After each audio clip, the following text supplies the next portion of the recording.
आज लाखों दंपति आईवीएफ का इलाज करा रहे हैं, परंतु सबके मन में ये शंका होती है कि कैसे हम आईवीएफ की अपनी सफलता बढ़ा सकते हैं। इसके लिए कई तरीकों का सुझाव दिया जाता है, जिनमें से एक है ब्लास्टोसिस्ट ट्रांसफ़र। मेरा नाम डॉक्टर दीक्षा शर्मा है। मैं आईवीएफ और इनफर्टिलिटी की सुपर स्पेशलिस्ट हूँ और आगरा में पुष्पांजलि हॉस्पिटल में कार्यरत हूँ।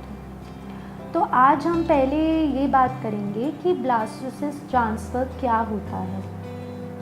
जो 5वें दिन का भ्रूण होता है उसे ब्लास्टोसिस्ट कहा जाता है। जब अंडे और शुक्राणु के निषेचन से लैब में भ्रूण हम तैयार करते हैं तो जो दूसरे दिन का भ्रूण है उसमें 4 सेल दिखाई देने चाहिए। जो तीसरे दिन पे जब वो भ्रूण पहुंचता है तो उसमें 8 सेल दिखाई देने चाहिए।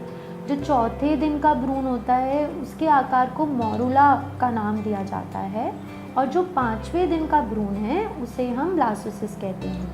ये तीसरे दिन और दूसरे दिन के भ्रूण से कुछ अलग दिखाई देता है, आकार में बड़ा होता है और इसमें जो है कैविटी आ जाती है और इसमें जो बाहरी परत के सेल्स हैं उन्हें हम ट्रोफोब्लास्ट कहते हैं और इनसे नाल का विकास होता है बच्चे की। और जो अंदर के सेल्स हैं उन्हें इनर सेल मास कहा जाता है। इससे जो है वो बच्चा बनता है। जब हम तीसरे दिन या जो 8 सेल का एम्ब्रियो होता है उसे और लैब में हम बढ़ाते हैं तो सभी भ्रूण 5वें दिन तक नहीं पहुंच पाते हैं। इसीलिए ये माना जाता है कि जो भ्रूण 5वें दिन तक पहुंच गया है वो ज़्यादा स्वस्थ है। नॉर्मल एक अच्छी लैब में जो ब्लास्टुलेशन रेट है या ब्लास्ट बनने की जो परसेंटेज है वो 40 to 50% रहती है। तो अगर किसी के हमें 12 एग्स मिले हैं तो 4 या 5 ब्लास्टोसिस्ट बनने की उम्मीद होती है।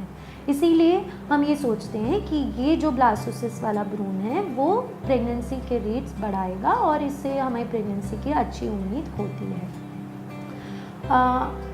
ब्लास्टोसिस्ट हम एक भी अगर रखते हैं गर्भ में तो प्रेगनेंसी के अच्छे रेट्स होते हैं। इसीलिए ये एक ऐसा तरीका है कि हम सबसे स्वस्थ भ्रूण का चयन कर सकते हैं और मल्टीपल प्रेगनेंसी या ट्विन्स होने के चांसेस को कम कर सकते हैं। स्पेशली अगर किसी महिला में रिस्क फैक्टर्स हैं, उनके पहले 2 ऑपरेशन हुए हैं या ब्लड प्रेशर है, उम्र बहुत ज़्यादा है, तो एक ब्लास्टोसिस्ट सिंगल ब्लास्टोसिस्ट ट्रांसफ़र की सलाह दी जाती है।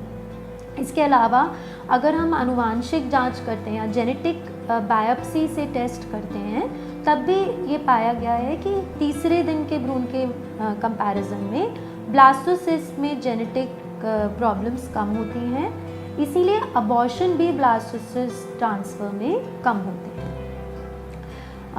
क्या आपको पता है कि प्राकृतिक रूप में भी जब अंडा और शुक्राणु नलों में मिलकर भ्रूण तैयार होता है तो 5वें दिन में के बाद ही ये भ्रूण गर्भ में आता है और चिपकता है। इसीलिए blastocyst transfer is more natural, ये भी ज़्यादा प्रकृति के करीब है।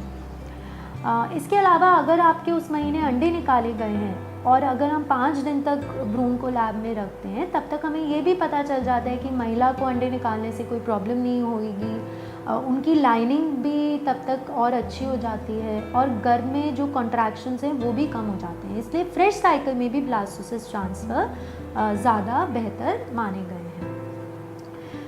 परंतु हर केस में ज़रूरी नहीं है कि हम ब्लास्टोसिस्ट ट्रांसफ़र संभव हो।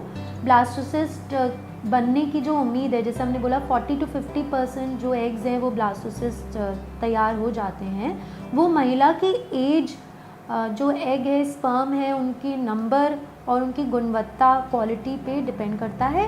लैब का भी इसमें बहुत एक अहम रोल होता है कि जितनी हमारी अच्छी लैब होगी उतने हमारे जो हैं ब्लास्टोसिस्ट एम्ब्रियोज जो हैं वो बनेंगे। हर केस में ब्लास्टोसिस्ट ट्रांसफ़र संभव नहीं होता है।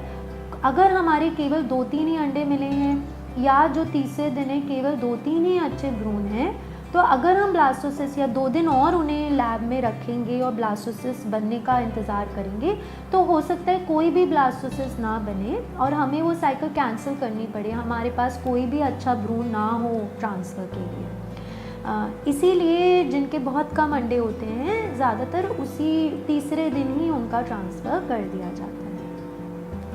उम्मीद है आपको ये जानकारी अच्छी लगी होगी और आप अपने जो चिकित्सक हैं उनसे और परामर्श ले सकते हैं कि आपके केस में ब्लास्टोसिस्ट ट्रांसफ़र कर सकते हैं या नहीं कर सकते।